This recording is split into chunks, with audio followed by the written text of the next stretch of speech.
Hello guys, আসসালামু আলাইকুম। আশা করি যে যেখান থেকে আমার ভিডিওটা দেখতেছো সবাই ভালো আছো। আলহামদুলিল্লাহ আমি ভালো আছি। আজকে তোমাদের জন্য নতুন একটা ভিডিও নিয়ে আসলাম।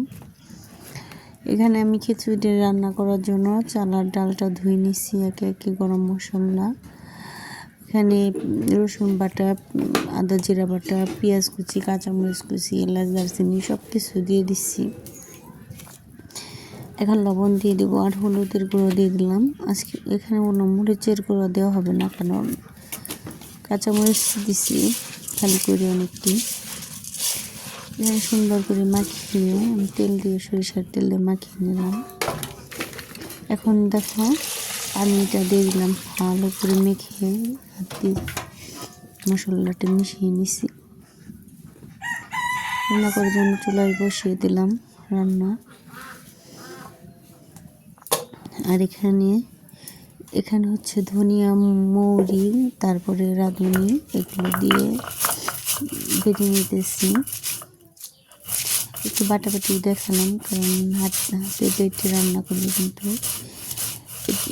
যে কোনো খাবারের দ্বিগুণ স্বাদ বেড়ে যায়। আজকে মুরগির মাংস আমি কাটাই মশলা করে রান্না করব। এখানে মরিচ আমি বেটে নিতেছি। দেখো এভাবে যে কোনো মাংস রান্না করলে কিন্তু অনেক ভালো লাগে, এটা ফ্লেভার অনেক ভালো আসে। দেখো কত সুন্দর করে পাটায় ভিতরে কেটে নিচ্ছি। এটা কিন্তু আগে আমাদের মা চাচিরা করতো, সবসময় বাটা মশলা দিয়ে রান্না করতো। আর যদি ভিডিওটা ভালো লাগে অবশ্যই লাইক, কমেন্ট, শেয়ার করে দিবে। অবশ্যই আমার চ্যানেলটাকে সাবস্ক্রাইব করে পাশে থাকবে। আর যদি ভিডিওটা ভালো লাগে অবশ্যই প্রথম থেকে শেষ পর্যন্ত দেখার জন্য অনুরোধ রইল। খিচুড়ি রান্নাটা কিন্তু আমার শেষ।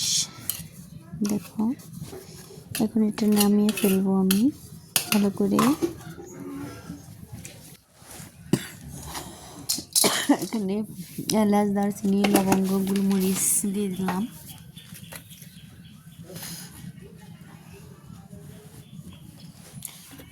এখানে তেল দিয়ে দিলাম পরিমাণ মতো।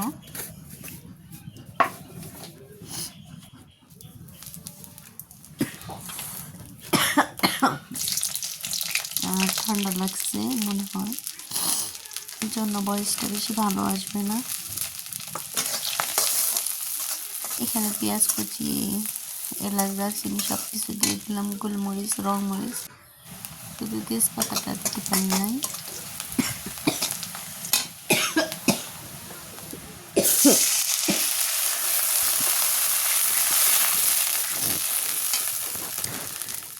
এভাবে রান্নাটা প্রথম থেকে শেষ পর্যন্ত দেখে রান্না করবা, দেখবে কত সুন্দর করে এই রান্নাটা কত ভালো লাগে। একে একে সবগুলো মশলা আমি দিয়ে দিতেছি।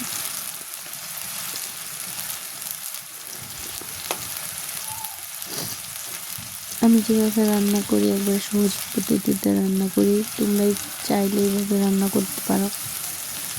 এখানে হলুদের গুঁড়ো দিয়ে দিলাম, এখানে কোনো মরিচের গুঁড়ো দিলাম না, আমি মরিচ বেটে দিচ্ছি ভালো করে। এখানে লবণটাও দিয়ে দিলাম, স্বাদ মতো লবণ দিয়ে মশলাটা ভালো করে কষিয়ে নেব নাড়াচাড়া দিয়ে।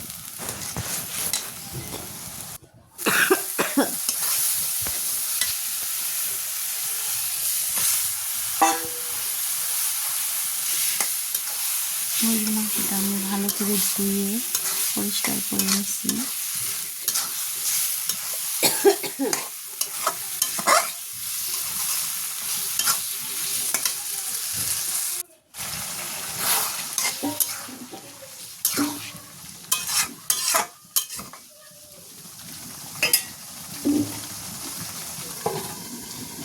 আমি গ্রামের মানুষ,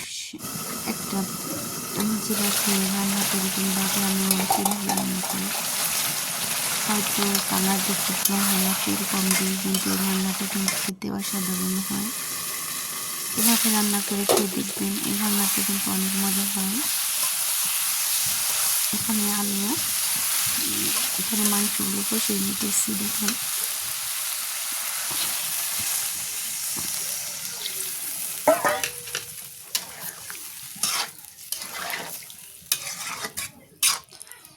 এটার গন্ধ এত সুন্দর স্মেল বেরিয়েছে, এটা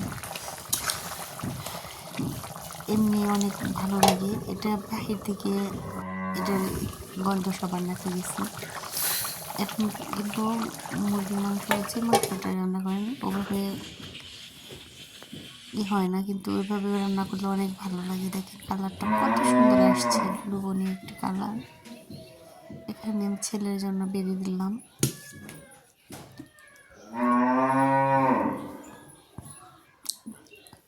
ভিডিও শেষ পর্যন্ত